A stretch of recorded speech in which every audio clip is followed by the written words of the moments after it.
I used to believe love announced its troubles loudly, raised voices, slammed doors, dramatic exits.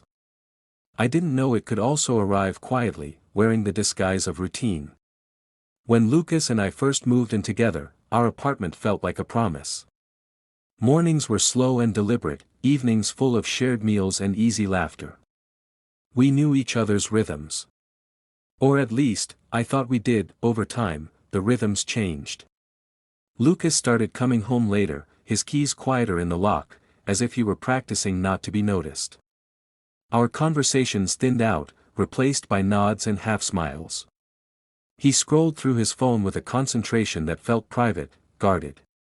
When I asked how his day was, he answered with a careful neutrality, like someone reciting facts instead of feelings.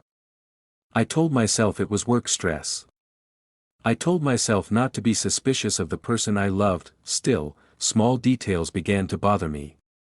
Lucas stopped leaving his phone face up on the table. He took calls in the hallway, his voice lowered to a murmur.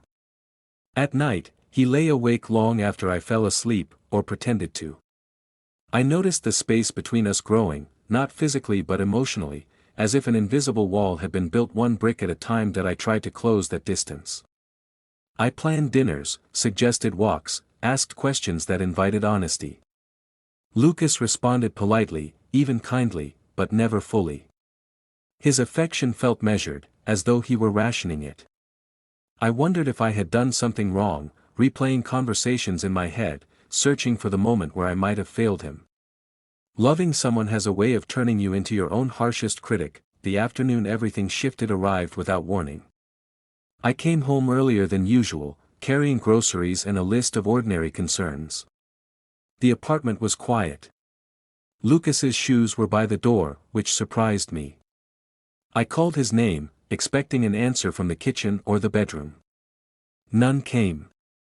I set the bags down and walked toward the bedroom, thinking nothing more serious than that he might be in the shower. The door was ajar. Lucas stood near the dresser, his back to me, holding something in his hands. For a second, I didn't understand what I was seeing. Then recognition hit, sharp and disorienting. It was my underwear, something personal, familiar in a way that made my chest tighten. He wasn't doing anything overt. He was just standing there, frozen, like someone caught mid-thought that he turned when he sensed me. Our eyes met, and in that instant, the room filled with everything neither of us was saying. Lucas's face drained of color. He opened his mouth, then closed it again. I felt rooted to the floor, my questions colliding with my fear. The object itself mattered less than the secrecy wrapped around it. Why would he be holding it? Why hadn't he told me whatever was driving this moment? I can explain, Lucas said, finally, his voice barely steadied. I nodded, though I didn't trust my own ability to speak. My heart was pounding, not with anger, but with confusion. This wasn't the betrayal I had imagined in vague, anxious thoughts. It was quieter, more intimate, and somehow more unsettling.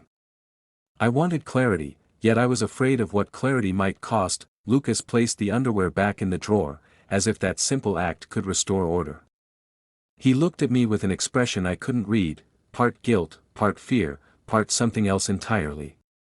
I realized then how little access I had to his inner world, how far apart we had drifted without a single dramatic fight to mark the distance. I didn't mean for you to find out like this, he said. Those words lingered. Find out implied there was something to know, something he had chosen not to share. I felt a crack form in the foundation of our relationship, thin but unmistakable. Trust doesn't always shatter in one loud moment, sometimes it fractures silently, right in front of you. I stepped back, needing space, needing air. Lucas didn't stop me. As I left the room, I understood that whatever explanation was coming would change us. The love we had wasn't gone, not yet, but it was standing on uncertain ground, waiting for a truth neither of us could avoid any longer. That night, the apartment felt smaller, as if the walls had leaned in to listen. I sat at the kitchen table long after the sun disappeared, staring at the same spot on the wall while my thoughts looped endlessly. Lucas stayed in the bedroom. I could hear him moving occasionally, the soft creak of the floor marking his restlessness. Neither of us knew how to cross the distance that had suddenly become undeniable. When he finally joined me, he didn't sit right away. He stood near the counter, hands clasped, shoulders tense. The silence stretched between us, heavy and deliberate.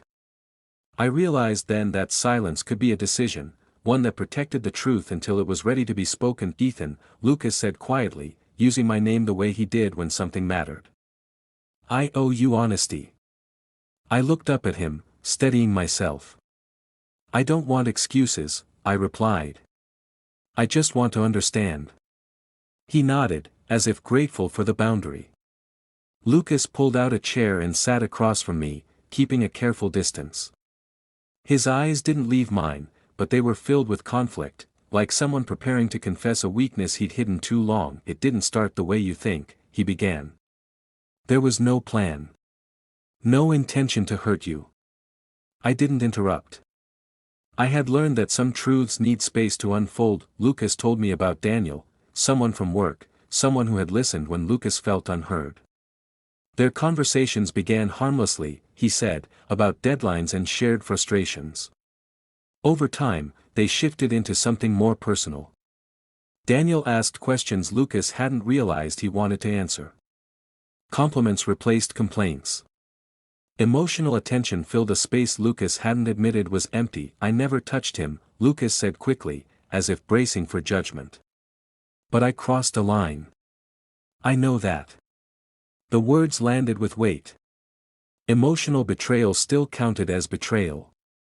I felt a familiar ache in my chest, the kind that comes from realizing you were present but not truly seen. I wondered when I had stopped being enough without ever being told I was falling short. "Why didn't you talk to me?" I asked. Lucas's jaw tightened. "Because I was scared," he said. "Scared that if I said it out loud, I'd have to face what it meant about me. About us." He explained how he'd felt restless, uncertain, unsure of his own needs. Instead of confronting that discomfort, he'd hidden behind secrecy. Holding my underwear, he admitted, wasn't about desire, it was about guilt and confusion, about standing in the middle of two versions of himself and not knowing which one to choose. "I hated myself for it," he said. "Every day." I believed him, and that belief complicated everything. It would have been easier if Lucas had been careless or cruel. Instead, he was painfully human, and that made the hurt sharper. Understanding didn't erase the damage, it only clarified it. "So where does that leave us?" I asked, my voice steady despite the storm inside me. Lucas exhaled slowly. "I ended it," he said. "The conversations. The messages. I told Daniel it couldn't continue." I searched his face for certainty, for proof that this decision was rooted in conviction rather than fear of being caught. I saw remorse there, genuine and heavy, but I also saw uncertainty. Trust, once shaken, doesn't rebuild itself in a single declaration. "I don't expect forgiveness," Lucas continued. "I just don't want to lie anymore." The honesty mattered, but it didn't absolve him. I felt torn between the love I still carried and the boundaries I knew I needed to protect myself. Loving someone doesn't mean accepting every wound they inflict, even unintentionally. That we talked until the night grew old, tracing the fragile outline of our relationship. Lucas answered every question I asked, even the ones that hurt him. I listened, absorbing each word, knowing that clarity often comes at a cost. When the conversation finally slowed, we sat in silence again, but this time, it was different. It wasn't avoidance. It was reflection.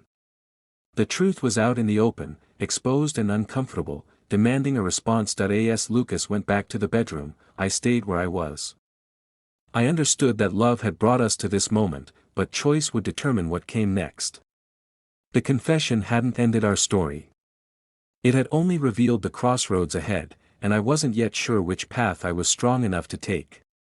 The days that followed felt suspended, as though time had slowed out of respect for what had been broken. Lucas moved through the apartment carefully, like someone afraid of making noise in a house that no longer felt like his own. He offered small gestures, coffee left on the counter, a gentle knock before entering a room, but none of them bridged the distance between us. They hovered in the space where trust used to live. I spent those days thinking, not just about Lucas's confession, but about myself. I replayed our years together, searching for signs I had ignored. Love has a way of convincing you that patience is always virtuous, that silence is sometimes kindness. I wondered how often I had mistaken endurance for intimacy. One evening, Lucas finally asked what I was thinking. We sat on opposite ends of the couch, the same place where we once planned trips and shared jokes that only made sense to us. Now, even our shared memories felt fragile. I'm thinking about what it means to stay, I said honestly. And what it means to leave. Lucas nodded, absorbing the weight of my words. I know I don't deserve certainty, he replied. But I need to know if there's still a chance.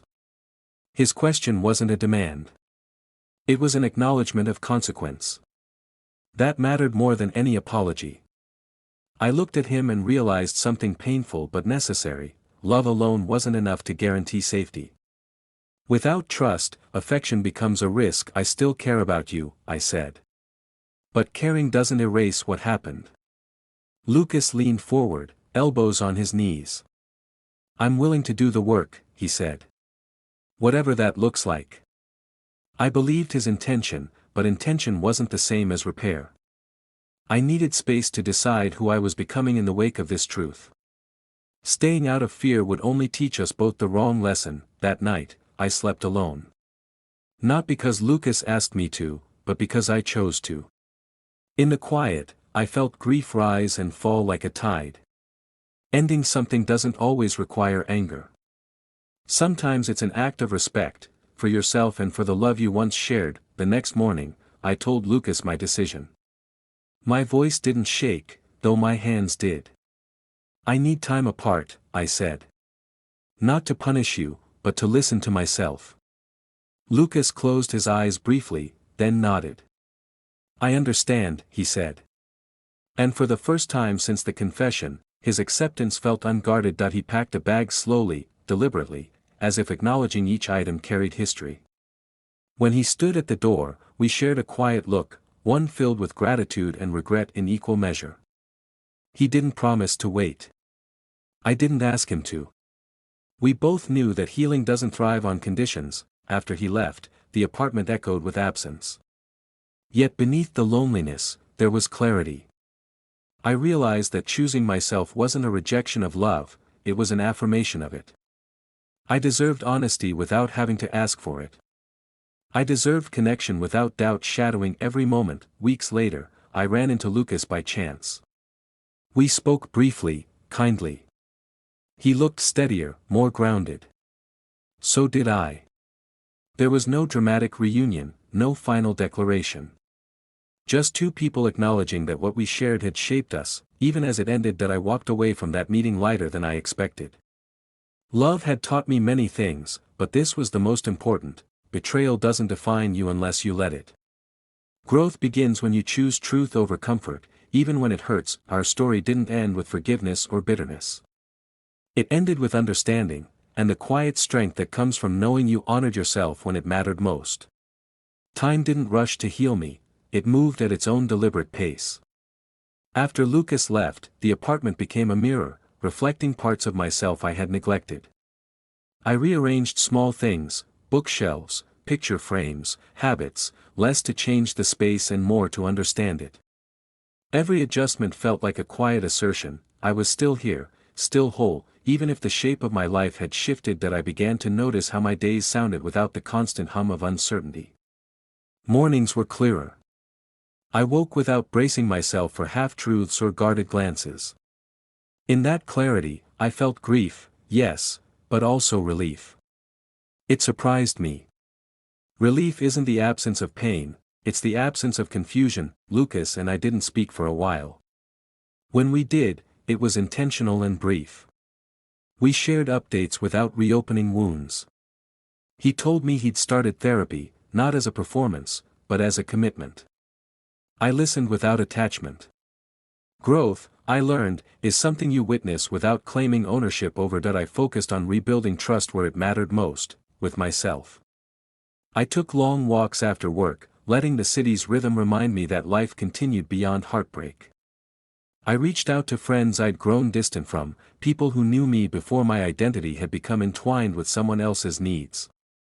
With them, I laughed easily, honestly, as if rediscovering a language I had almost forgotten. One evening, while sorting through old boxes, I found a photograph of Lucas and me from our first year together. We looked unguarded, hopeful. I didn't tear it up. I didn't keep it on display either. I placed it back in the box, not as an act of denial, but as recognition. Some chapters are meant to be honored, not relived. Later, I ran into Daniel by chance, briefly, unexpectedly. There was no confrontation. He looked uncomfortable, apologetic in a way that words might have cheapened. I nodded, accepting the moment for what it was, a reminder that people make choices, and those choices ripple outward. Closure doesn't always arrive through conversation. Sometimes it comes through restraint. As weeks turned into months, the question of forgiveness softened. I realized forgiveness wasn't something I owed Lucas or Daniel. It was something I offered myself.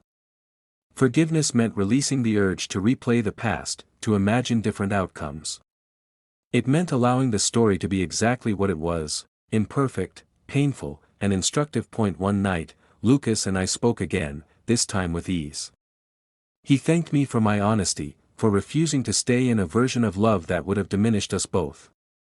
I thanked him for telling the truth when it mattered most, even if it came late. We ended the call without promises. That felt right. I understood then that love doesn't always survive betrayal, but it can survive truth. The difference matters. Truth clears the ground, even when it burns. From that clearing, something steadier can grow, self-respect, discernment, and the courage to demand reciprocity. I didn't rush into something new. I didn't need to. I was learning how to choose slowly, to listen for consistency instead of intensity. When affection returned to my life, it felt earned, not borrowed.